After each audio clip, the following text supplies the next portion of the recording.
I really. Thank you for stepping up. There you go. There you go. Oh, well, I guess we'll just start it up. I got things running. I'll make you sing. You want me to sing? No. Sing for us? Well, we got a quorum, but It's all male voices. it's all male voices. That could be really bad. It's some sopranos. Well, you know, we're still in the feeding the 5,000. And I told you, and you're going to see this over and over again, and you see it in the blind man, which is really cool because I just finished translating that whole section and a whole point because, you know, you see this throughout John, which is really different than the other gospels. You see a miracle, you see this sign, this Simeon, and then all of a sudden you see this, you have a dialogue where Jesus explains what happened, what's going on. And in this case, the beginning of this whole section tells you it was the Passover. Bang. Gives you the clue, feeds 5,000. And if it was just feeding the 5,000, it'd be one thing, but it's not just feeding the 5,000. Unlike the other gospels, we get this whole section about where Jesus talks about himself and talks about his mission, what he's doing, his whole point, and also reflects that he's God again and again and again. And this is the last one we're at here in 31. So it says, our fathers ate manna in the lonesome in the wilderness, just as graven, written, loaves from out of the sky, the dwelling place of the gods, but not God, he gave to them to eat. And there's Torah allusion. There's more than one allusion. I've got the list in there. We'll go over them all. But in this one, the whole Israelite community set out from Elim and came to the desert of Sin, which is between Elim and Sinai, on the 15th day of the second month after they had come out of Egypt. In the desert, the whole community grumbled against Moses and Aaron. The Israelites said to them, if only we had died by the Lord's hand in Egypt. We sat around the pots of meat and ate all the food we wanted. But you have brought us out in this desert to starve us. And the Lord said to Moses, I will rain down bread from heaven for you, the people to go out each day and gather enough for that day. This is when I will test them and see whether they will follow my instructions. You know, this is what we saw last week. And I said, the point of this is the test part. It seems like, you know, we always miss this thing that says he was going to test them. And on the sixth day, they would prepare what they bring in, and that twice as much they gather on the other days. And on the sixth day, it's twice as much. So Moses, Aaron said to the Israelites, in the evening you will know that it's the Lord who brought you out of Egypt. In the morning you will see the glory of the Lord because he heard your grumbling. Who are we that we should grumble against? Should grumble against us? And the Lord and Moses also said, you will know that it's the Lord when he gives you meat to eat in the evening and all the bread you want in the morning, because he has heard your grumbling against him. Who are we? You're not grumbling against us, but against the Lord. It's pretty funny that he is pushing it over on Aaron, or pushing it over on the Lord and saying, don't grumble against us. Say the entire Israelite community, come before the Lord, for he has heard your grumbling. While Aaron was speaking to the whole Israelite community, they looked toward the desert, and the glory of the Lord appeared in the cloud. The Lord said to Moses, I have heard the grumbling. Tell them, at twilight you'll eat meat, in the morning you'll have a fill of bread. Then you will know that I am the Lord your God. That evening quail came and covered the camp. In the morning there was a layer of dew around the camp. When the dew was gone, 10 flakes like frost on the ground appeared in the desert floor. When the Israelites saw it, they said to each other, what is it? For they did not know what it was. It's, of course, manna. And Moses said, it is the bread the Lord is giving you to eat. This is what the Lord has commanded. Everyone is to gather as much as they need. Take an omer for each person you have in your tent. The Israelites, as they're told, some gathered much, some little. And when they measured out the omer, the one who gathered much did not have too much. The one who had gathered little did not have too little. Everyone had gathered just as much as they needed. Then Moses said to them, no one is to keep any of it till morning. Some of them paid no attention, kept part of it till morning. It was full of maggots, began to smell. So Moses was angry with them. It's a test. So it was a test, right? Each morning everyone gathered as much as they needed, and when the sun grew hot, it melted away. On the sixth day they gathered twice as much, 2 omers for each person. Leaders of the community reported to Moses. He said to them, this is the Lord's command. Tomorrow is the day of the Sabbath rest. You want to bake and boil whatever's left, keep it till morning, and they saved till morning, and Moses commanded, and they did not seek to get maggots in it. Eat it today, because today is Shabbat to the Lord. You will not find any on the ground. 6 days is gone to gather. It's a test. Nevertheless, some of the people went out to the 7th day to gather it, but they found none. The Lord said to Moses, They didn't get the memo. yeah, well, they got the memo there. They didn't pass the test. Refuse to keep my commands and my instructions. Bear in mind. Now, notice, this is in the context of feeding the 5,000. If you keep this in mind, it's about the Passover. Keep in mind, it's about the feeding of the 5,000.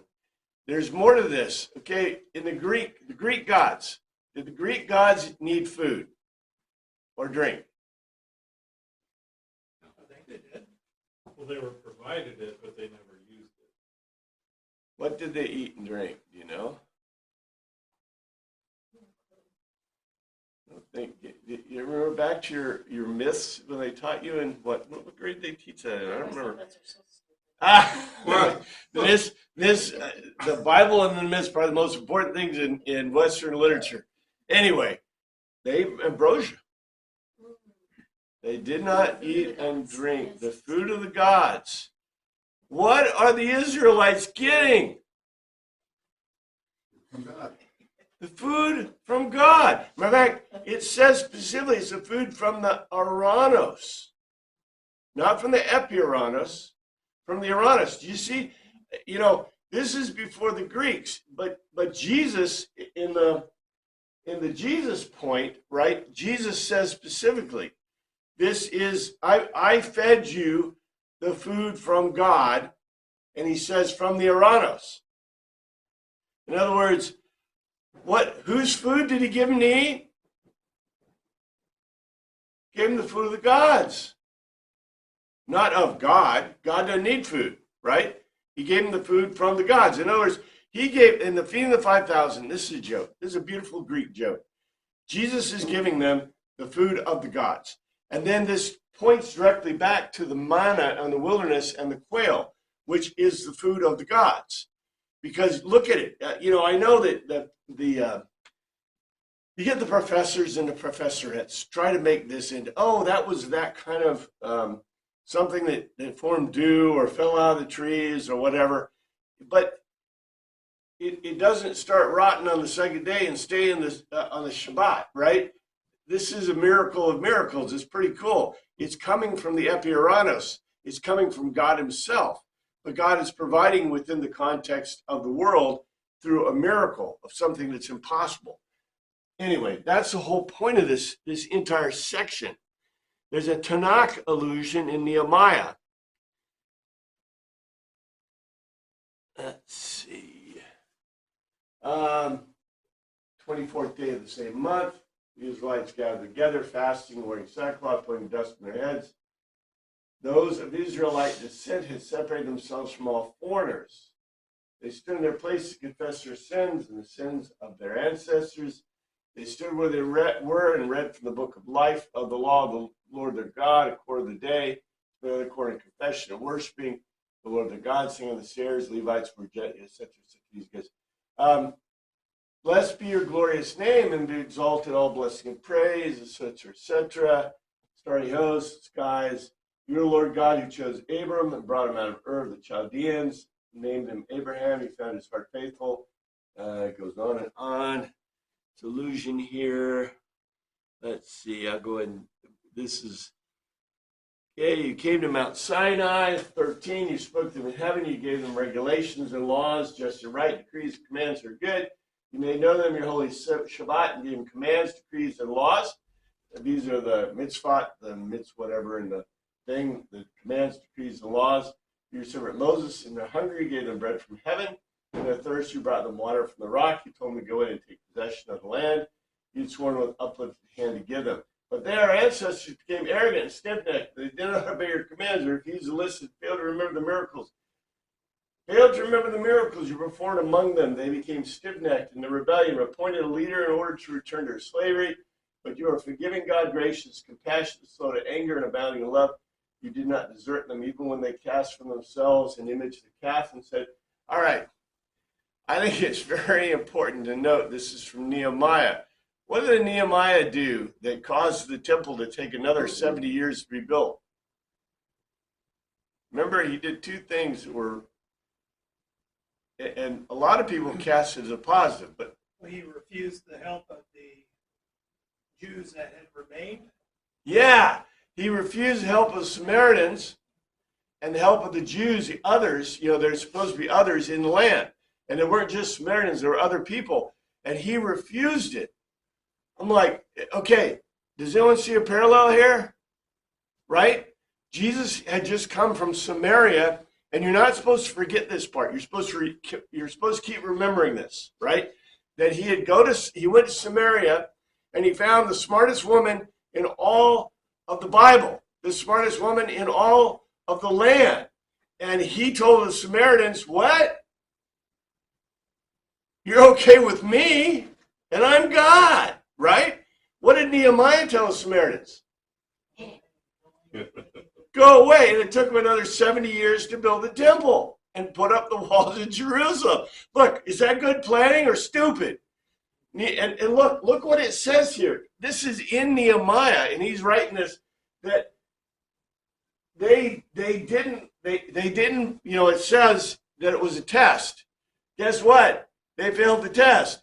Guess what Nehemiah did? He failed the test. There's a reason there's an allusion, and this allusion to this specific event, and that Jesus is bringing out. Like I said, people in this era memorized the Septuagint. They memorized the Torah. If they were a rabbi, they memorized the Tanakh. They memorized the Mishnah. They memorized these things. So the minute you brought up the allusion, what do? They knew exactly what you're talking about. It's right in their brains and their minds. There's even more. I think it's really funny, though. These are attacks per se, or not attacks, but, really negative. There's a Tanakh quote. There's a quote. This is a quote from that section. I want to point out again when it says a maskil of Asaph. Those are added when they wrote the Septuagint. Those do not come out of the Hebrew. None of the adds, none of those points were ever in the Hebrew Bible. Those are all adds when they wrote the Septuagint. Just pointing that out. So when it says a Psalm of David, that's an add. Nobody knew that in the Hebrew era. It was reattributed. My people, hearing my teaching, listen to the words of my mouth, open your mouth with a parable. That are hidden things from an old, things we have heard and known, things our ancestors told us. We will not hide them from our descendants. We will tell the next generation the praiseworthy deeds of the Lord, his power, his wonders of his done, his decrees, statutes for Jacob, established the law in Israel. He commanded our ancestors to teach their children, so the next generation would know them. Even the children yet to be born, in turn, would be their children.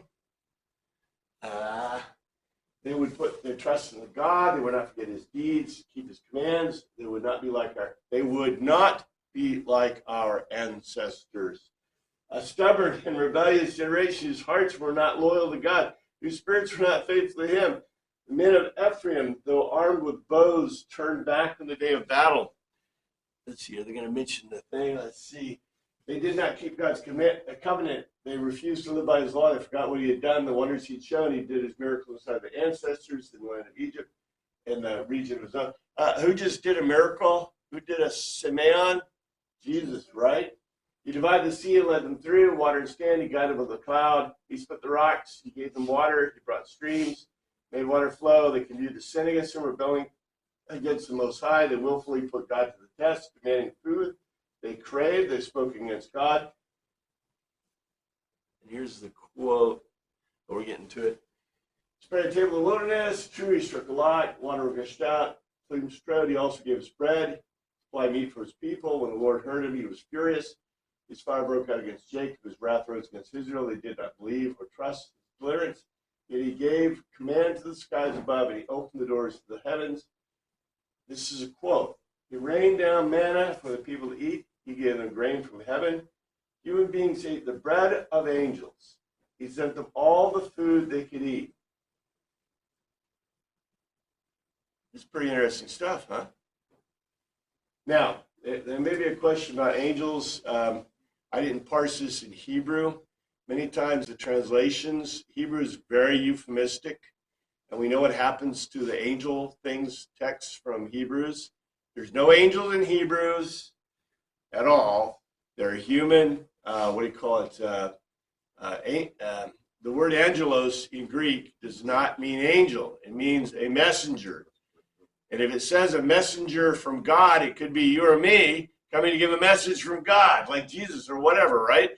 But if it says specifically a heavenly messenger, now that could be an angel, right? But angelos, our translators go bonkers sometimes. They take a word that's common in Greek that every Greek person knows what you mean, and they turn it into magic words.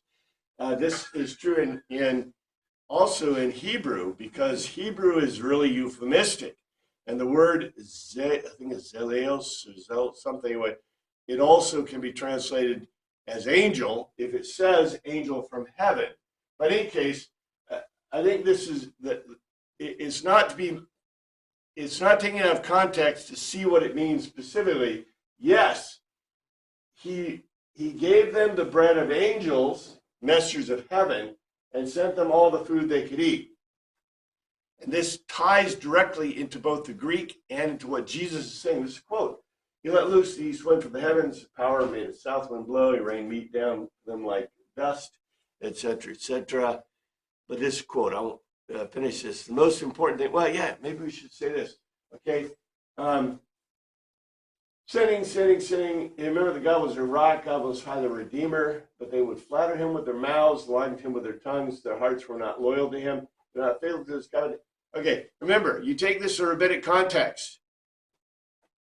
Take this, and remember the people were trying to make him like God, or not God, but make him a king, right? And so, look what he's telling them. This is a quote from the Psalms. Anyone who heard this quote, they would immediately go, ding, and the whole thing would come into their mind. And what would they think? The rebellious, this is a psalm about the rebellious Israelites, about rebellion against God. Let's see. Yet he was merciful, he forgave their iniquities, he did not destroy them. Time after time he restrained his anger, did not stir up his full wrath. Remember that they were but flesh, a passing breeze, and on and on. So you see, this is a very negative psalm, a very negative quote, and Jesus throws it at him. Bang. And what do they say? This is why Jesus continues. Jesus said to them, very truly I tell you, it's not Moses who has given you the bread, but it is my Father who gives you true bread from heaven.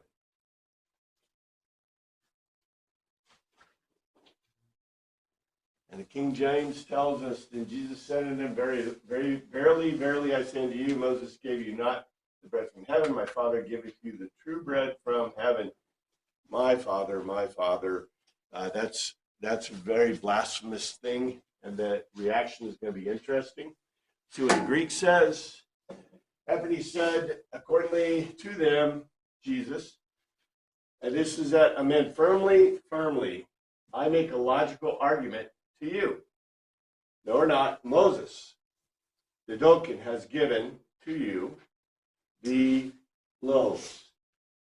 From out or among of the Arano, of the sky, the dwelling place of the gods, but not of God.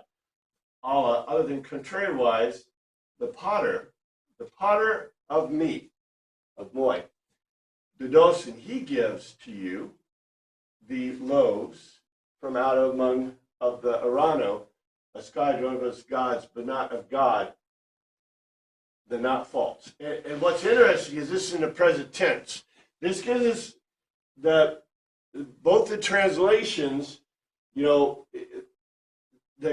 King James is really good. The thing is that he is giving you true bread from heaven. That's what the point is. Let's see what the translation is. Accordingly, Jesus said to them, firmly, I make a logical argument to you. Moses did not give you the loaves from out of the sky. Contrariwise, my Father gives to you the not false loaves from out of the sky. And now we're going to get the clinchers coming up. For the bread of God is the bread that comes down from heaven and gives life to the world. For the bread of God is he which cometh. For the bread of God is he which cometh down from heaven and giveth life into the world. That's kind of different, isn't it? The signing of reason, the loaf of bread of Theo, of the God, it is the Kababena, the coming down, the sending from out or among of you, the Irano, Kai, life, he giving to the cosmos, to that which was created. This really gives a different key to what our translations are.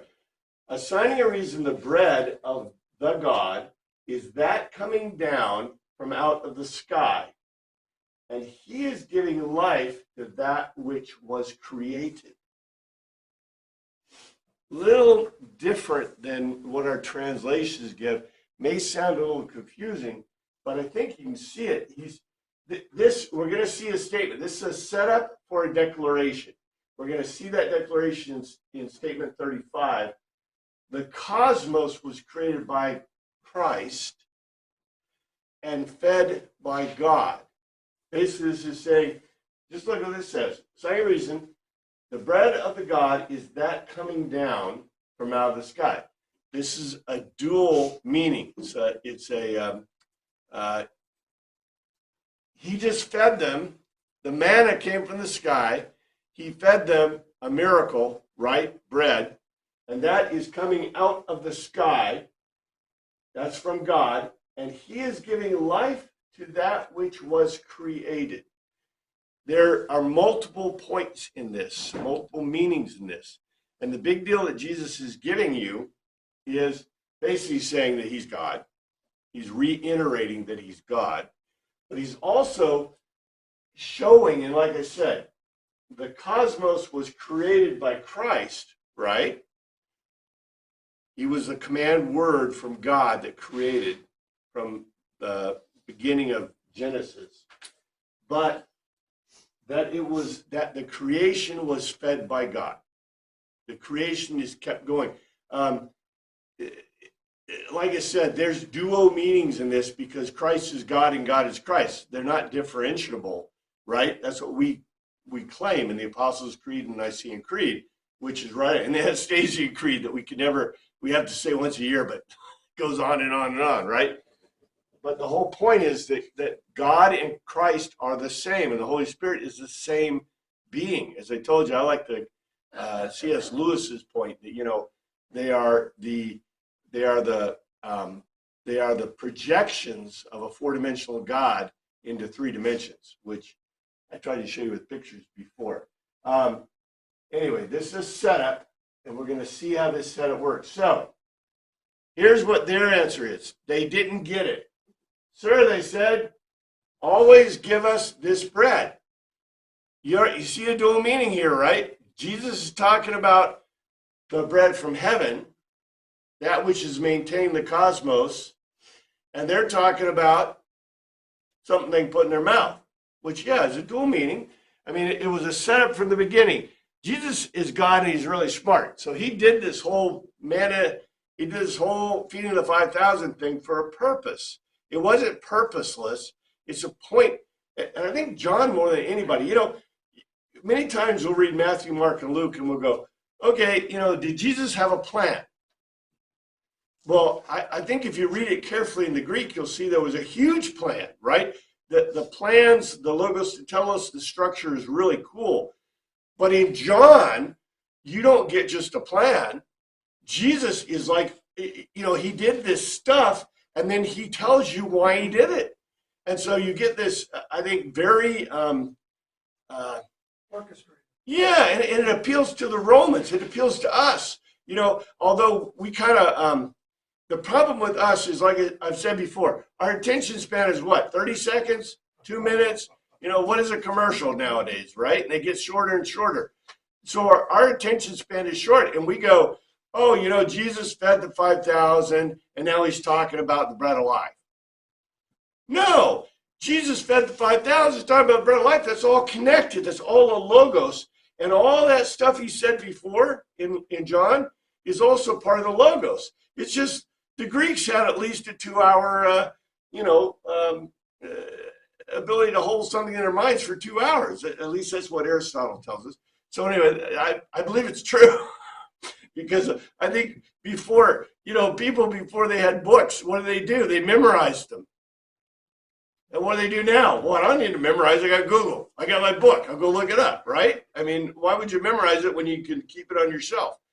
And then you'll forget about it. But anyway, I think it's really interesting. Then they said unto him, Lord, evermore gives us this bread. Here's the Greek. Apon, they said accordingly, certainly. And you notice, apon. It's not that they thought about it. They just said it.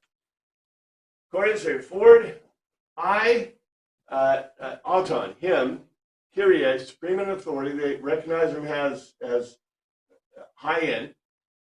Pantote, every when at all times you give to us the loaf.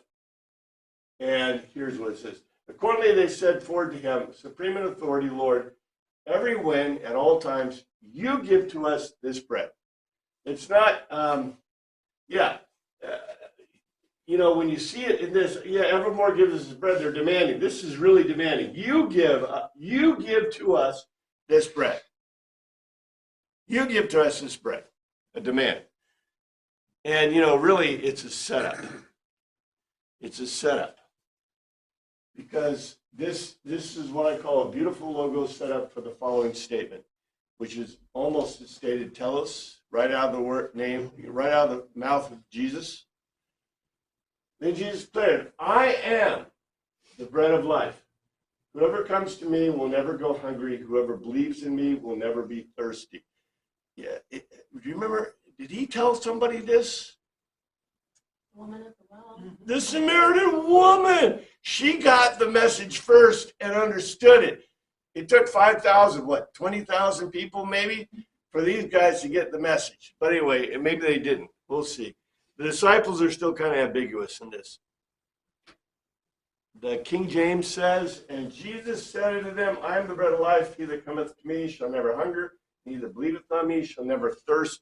And of course, we want to see, what does that Greek say? Because that Greek is, what was the basis, right? What can we gather from it? Epi. Jesus didn't need to think. It was a setup. This was a setup. He knew what he was going to say. Brother, he's leading them. A really good teacher, really good debater, right, can lead you along the path and get you to say something that you really didn't intend to say, and then, bang, gets you. He said to them, to Jesus, ego eimi. Ego eimi. A direct identity statement, which I tell you, this is rare in most Greek documents. The artos, the loaf of life, the ercheminos, he is coming or going, pro forward to eimi, to me. No or not at least. I'll explain this. This is really beautiful. U me, no or not at least. In English, this would be like two negatives make a positive. In Greek, this is this means no, negative, and they use in a very articulate form. Ume, pin asi, shall famish, and the pistean, the convinced, to or into me, no or not, meles, double, dip sese, shall thirst for at any time. He's answering their question. He's giving them the answer. Here's the translation. Jesus said to them, I am the loaf of life. He coming forward to me shall not famish. I give it to you in the straightforward English. Not just not famish. And he convinced of logic argument into me shall not thirst at any time. The point is kind of akin to never ever. Basically, it's never an infinitive. It can't happen. Exactly. I think it's really fun though. English we can't talk that way, right? Because that's, if you do two negatives, it's positive. How do we get to there? Our brethren, the Anglo-Saxons, would say, you're crazy. no, not, never, never, never, not, right? They would just, that means never, never, ever, ever, right? Like a kid talking, but we don't do double negatives because that's against our English. Actually, where we got the double negative thing? Where do you think that came from? Any idea? Didn't come from the Greeks. 2-year-old. Yeah, really. Or worse, came from Latin.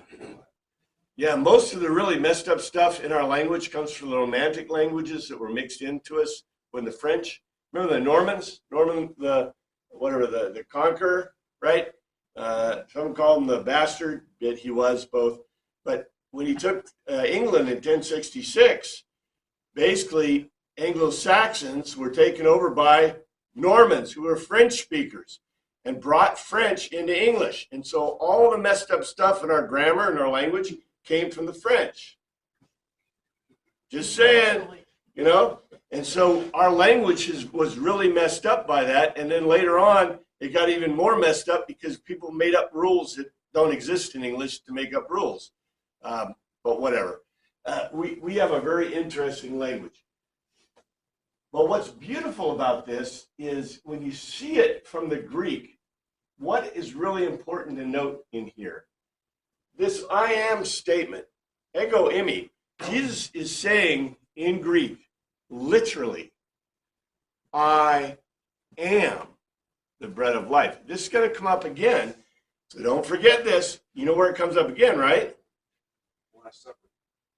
Yeah, not just the Last Supper. We're going to actually see it in chapter 9, the blind stuff, another thing where Jesus claims, they talk about how can you eat you, right?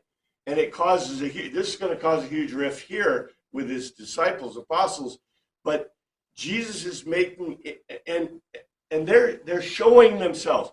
What are they showing? They're showing they're Hellenized, way Hellenized, because a Hebrew person, Hebrew is euphemistic. They're not speaking, they're probably speaking Aramaic, but Aramaic and Hebrew are different languages. And so they read Hebrew. Hebrew is still read, but it's not spoken. But still, Aramaic is a pretty euphemistic language. So if you're thinking in Aramaic or you're thinking in Hebrew, what are you thinking? If someone said, I'm the bread of life, they go, Isn't it blasphemy? Jesus for? yeah, but they would say in Hebrew or Aramaic, you'd say, oh, it's euphemistic, right? I can live with that because He's not really flour and water. Yeah. He's really bread. But if you say it in Greek, what are you saying?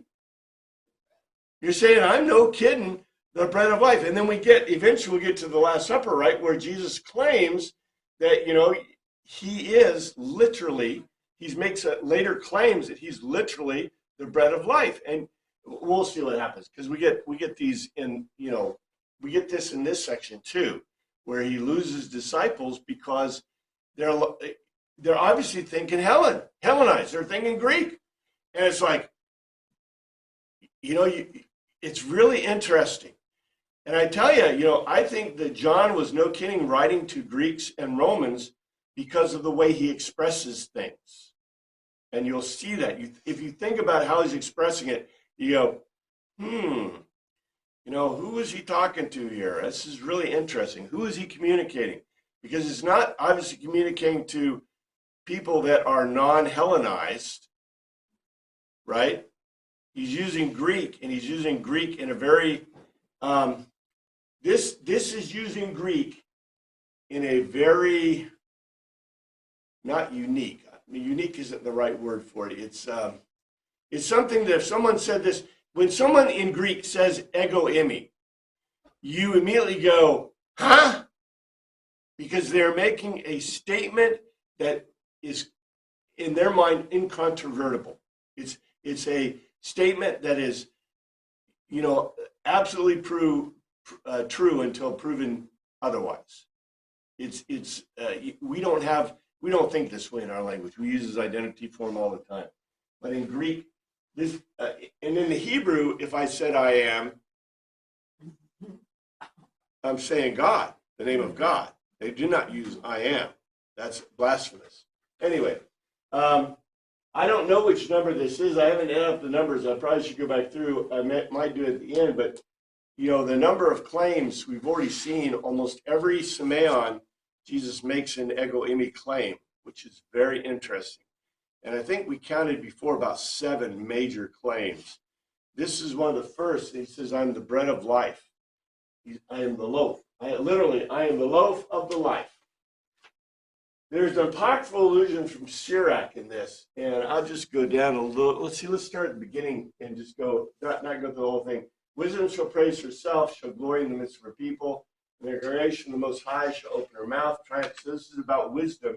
And it goes on about wisdom, good, you know, about the wisdom. And as a turbulent tree, I stretch out my branches the branches of honor and grace. As the vine brought I forth pleasant savor, my flowers are the fruit of honor, and riches, old English spelling, or English spelling, I'm the mother of fair love, fear, and knowledge, of holy hope. I therefore, being eternal, have given to all my children, which named of him. Come unto me, all ye that desirous of me, and fill yourselves with my fruits. That's wisdom. For my memorial is sweeter than honey, my inheritance than the honeycomb. They that eat me shall yet be hungry, and they that drink me shall yet be thirsty. This is really interesting to put in a wisdom poem from Sirach. He that obeyeth me shall never be confounded, and that work by me shall go amiss.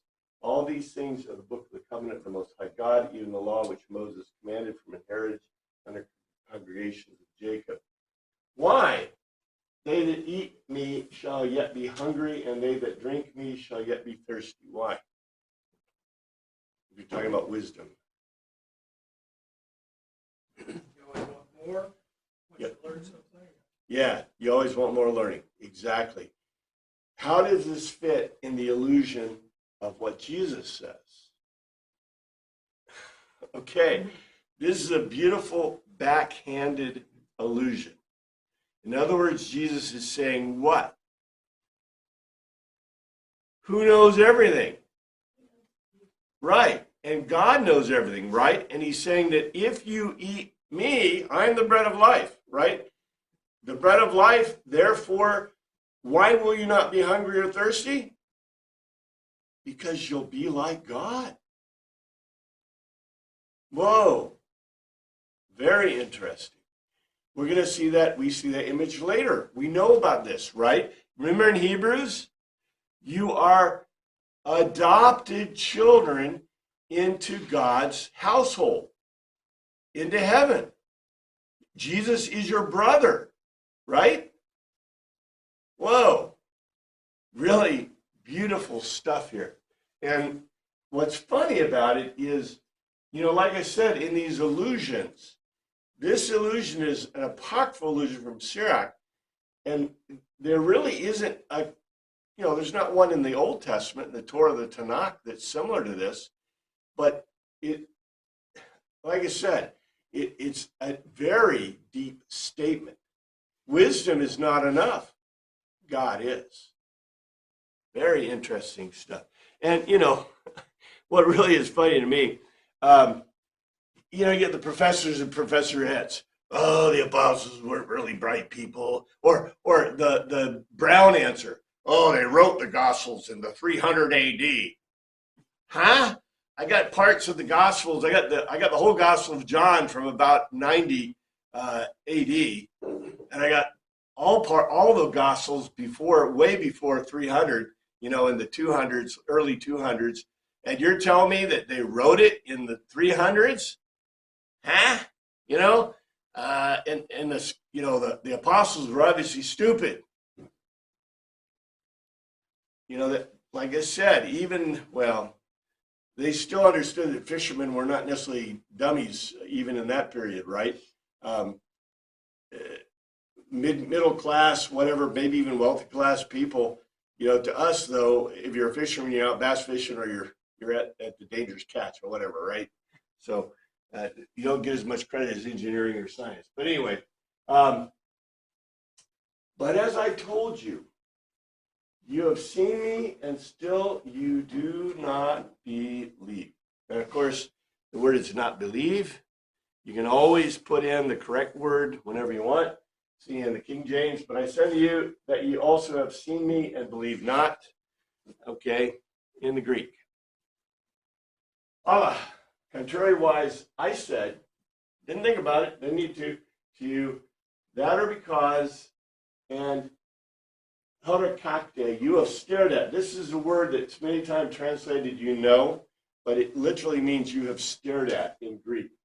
Me, and no or not, who, pestoete, you are persuaded, you are not persuaded. Contrariwise, I said to you, and because you have stared at me, and you are not persuaded by a logical argument. You're not convinced.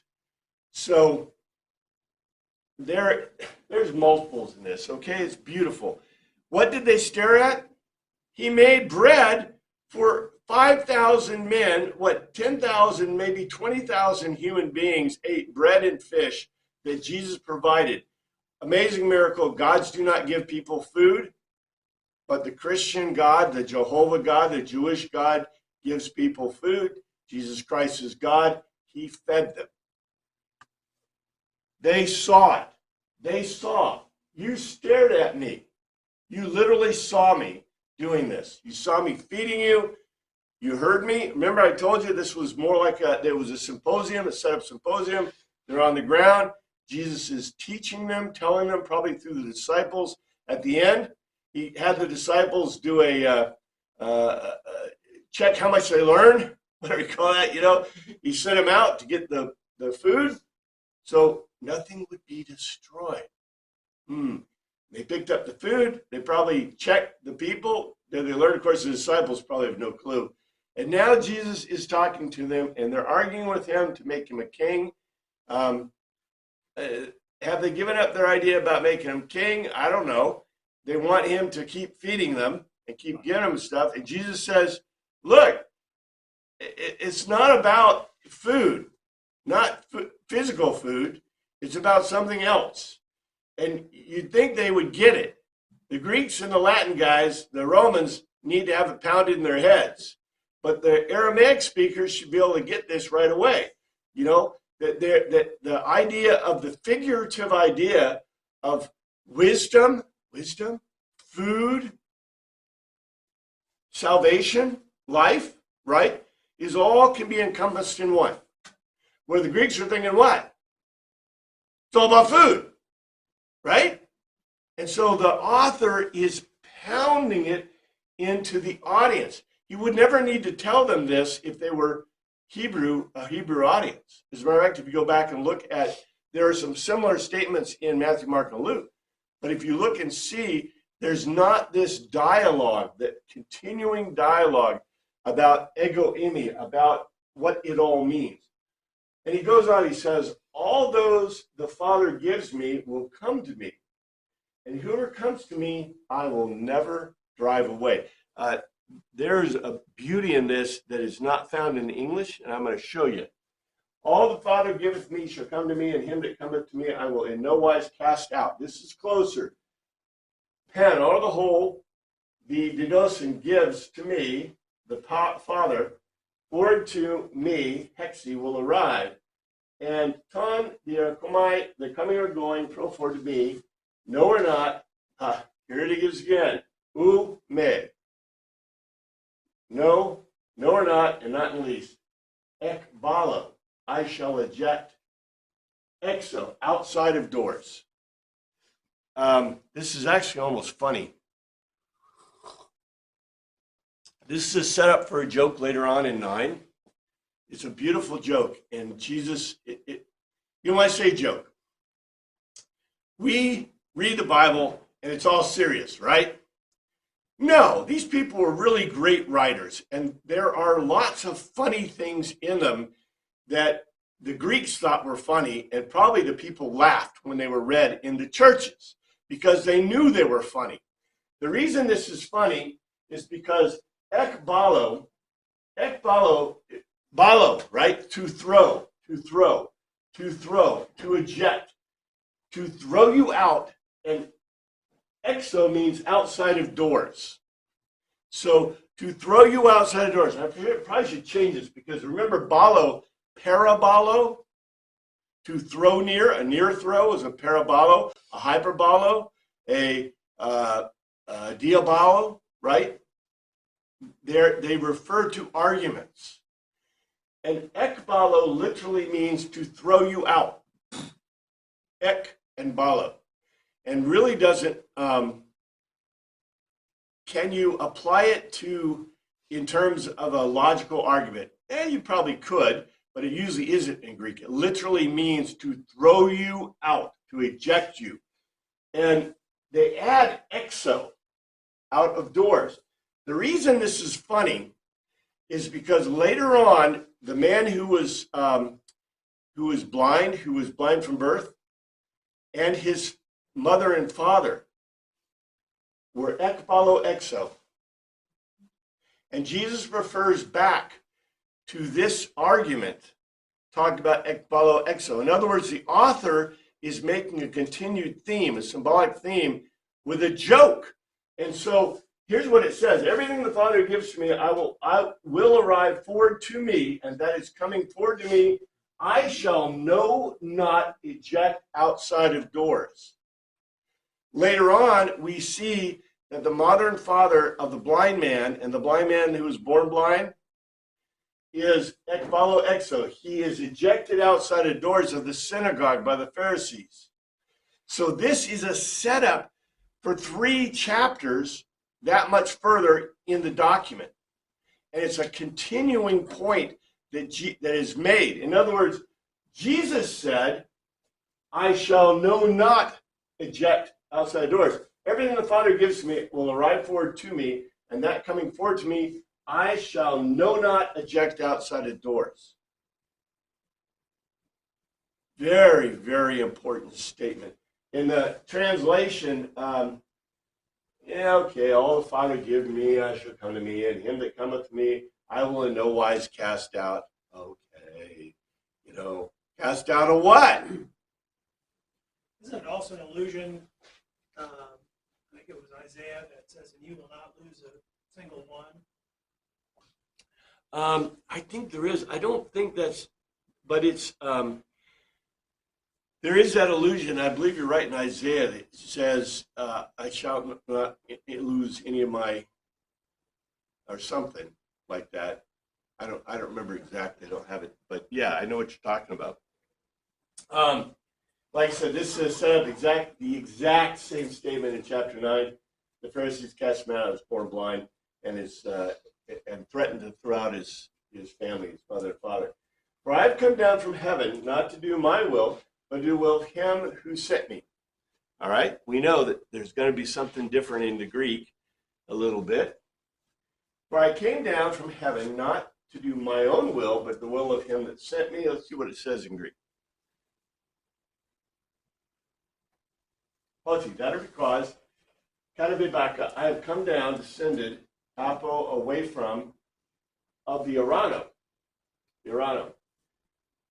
That's the dwelling place of the gods, not of God. Ok, nor not, in order that I should make or do the thelema, determination, act of will, to iman of me, contrariwise, the thelema, the act of determination, and act of will of the pimpsos, he having sent me. Okay, here's in the translation, because I have come down, descended away from of the sky, in order that I should not do my determination, contrariwise, the determination of he having sent me. I think it's very interesting the way that Christ states it, because I have come down away from of the sky. Away from of the sky. In other words, he had already made a claim. He had already said, the big claim about Jesus is, did he come down from the sky? No, he was born of Mary. He's born of a virgin. He's born of his mother as a human being. So he did not descend from the sky. It says, because I have come down, descended away from of the sky.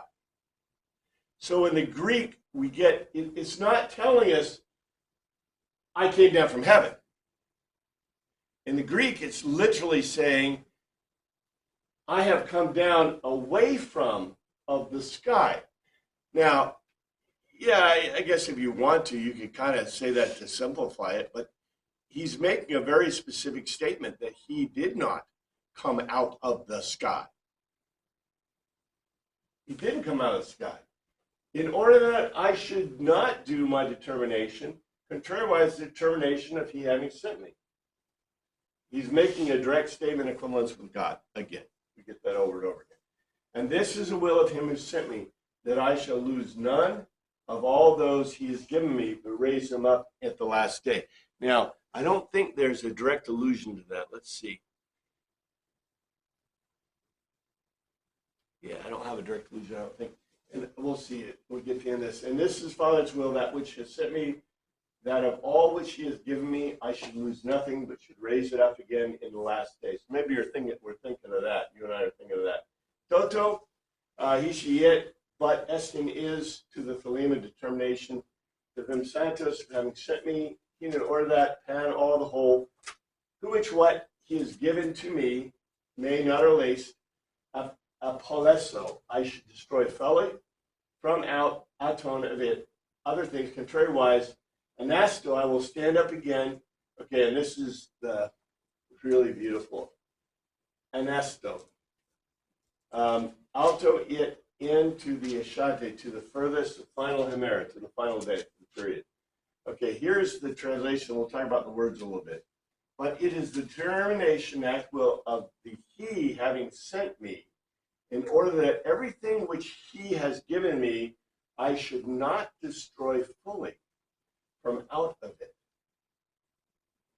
Contrariwise, I will stand it, everything up again into the furthest final period, day.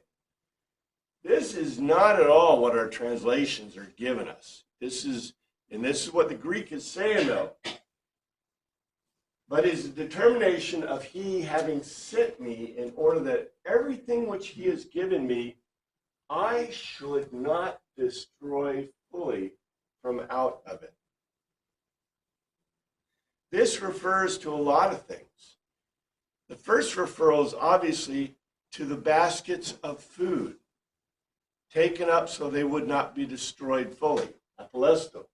And then it goes on, remember, who is given the ability to make krios, the judgments? We call it judgment, but really basically the judgment of will on the earth. Who said he had that power? Jesus did.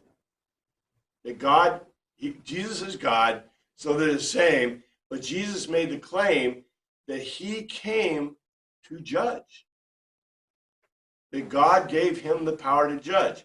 And therefore, if you have the power to judge, you have the power to punish, to destroy, to whatever. And so Jesus is saying, not all which he has given me, but he having sent me, in order that everything which he has given to me, which is true, I should not destroy fully from out of it. In other words, there's hope, right? There's hope of something. What is it? He told you already, it was he is the bread of life. Contrariwise, I will stand it up again to the farthest period. And what's really cool, this does not say anastaso ek necro, anastaso ek necro, which would be, to stand up from death, to resurrect. But rather, the impression is bigger than that, way bigger than that. That it's to stand up in life. In other words, you don't have to be dead to take advantage of it, right? If you're the bread of life and you're given the bread of life, you have it now. You don't have to wait for death to grab a hold of it. And it's saying that just like, the parallels are beautiful. Just like Jesus had the disciples go pick up the extra food, you're like the extra food.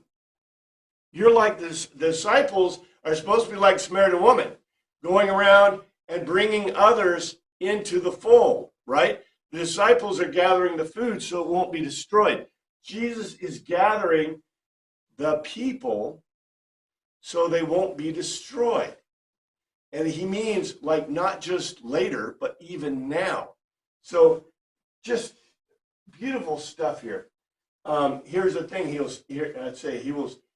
will stand up from the dead, and he will stand up everything that is created to the end of the days. In other words, he has the power of God. He's making these direct claims about the power of God, and in ways that the Greeks can't miss. The Hebrews definitely shouldn't miss this, and the Latin guys are probably catching a hold of it. But anyway, and you notice it does use, in John, almost every single statement in John, we see an identity word, estin, esame, ego eimi.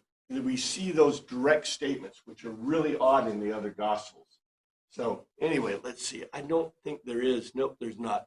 For my Father's will is that everyone who looks to the Son and believes in him shall have eternal life, and I will raise them up at the last day. This basically parallels, a parallel structure. If you remember back when we were studying the Psalms, and I told you Hebrew has a very strong lineage of parallel structure, right? That's almost all the Psalms are parallel structure of some type, and most of the writings in the Old Testament are parallel. And this is the will of him that sent me, that everyone which seeth the Son and believeth on him may have everlasting life, and I will raise him up in the last day. So here we go.